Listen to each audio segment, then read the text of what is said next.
Tell us, what was the first thought that came to mind when you wanted to recreate or make another Diablo? What was the essence of Diablo, and what did you want to bring? What changes did you want to bring? Well, I think our first thought was don't screw it up.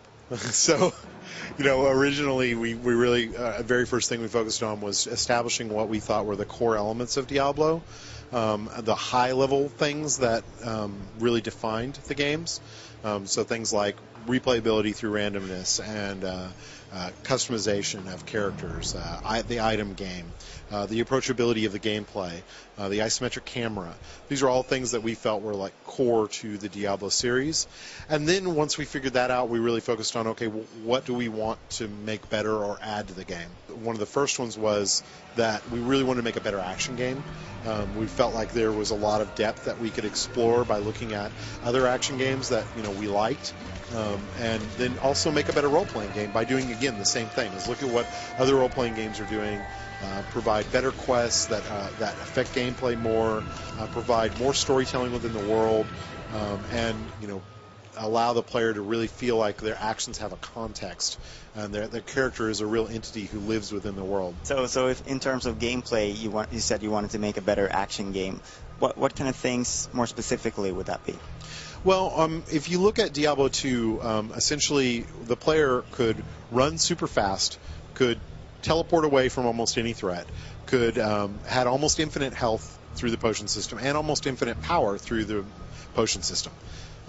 As a designer trying to challenge that kind of player, we really only had one option, which is kill them. Because anything less than that was really not a challenge.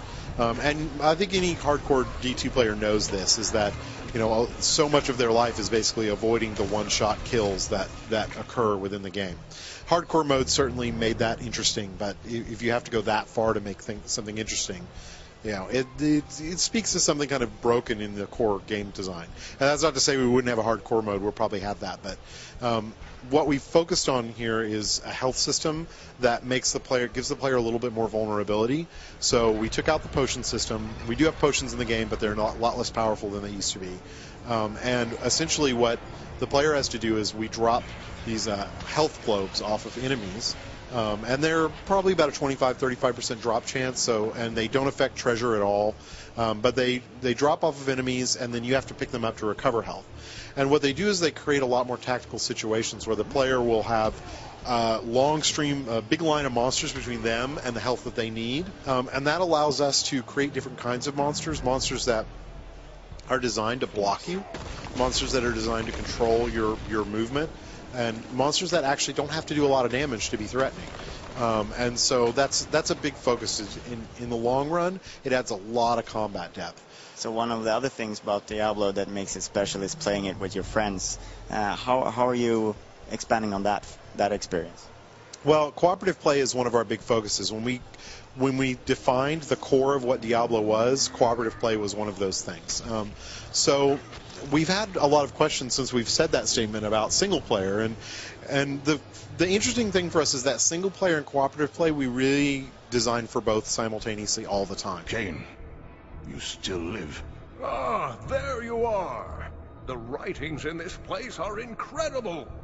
Come, stay a while and... It is time for shedding our enemy's blood, not idle talk. No one ever listens. So it's not that one's more important, it's that we always make sure that every system works for both. Every skill works for both. But we think about how can this skill be beneficial in cooperative play versus how can it be beneficial in single play.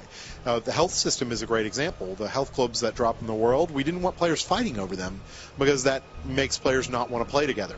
So whenever you pick up a health globe, it not only heals you, it heals any players who are near you. So you can actually pick up health globes to help out your teammates.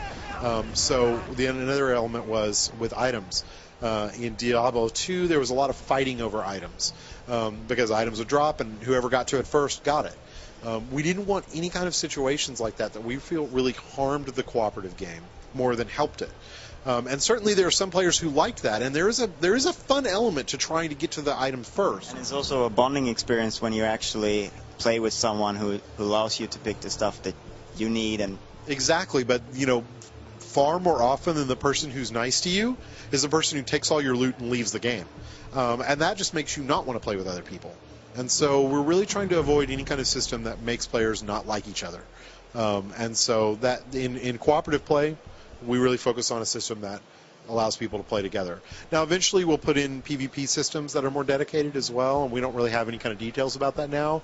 But we'll make those, just as hardcore and competitive as a lot of our other Blizzard games, so that players who just want to screw the crap out of each other will have a place to go and do it. But we don't want players who want to screw the crap out of people with our players who just want to have a good cooperative experience. That's sacrificing the fun of everyone for the fun of a minority, and it's just not a good decision overall.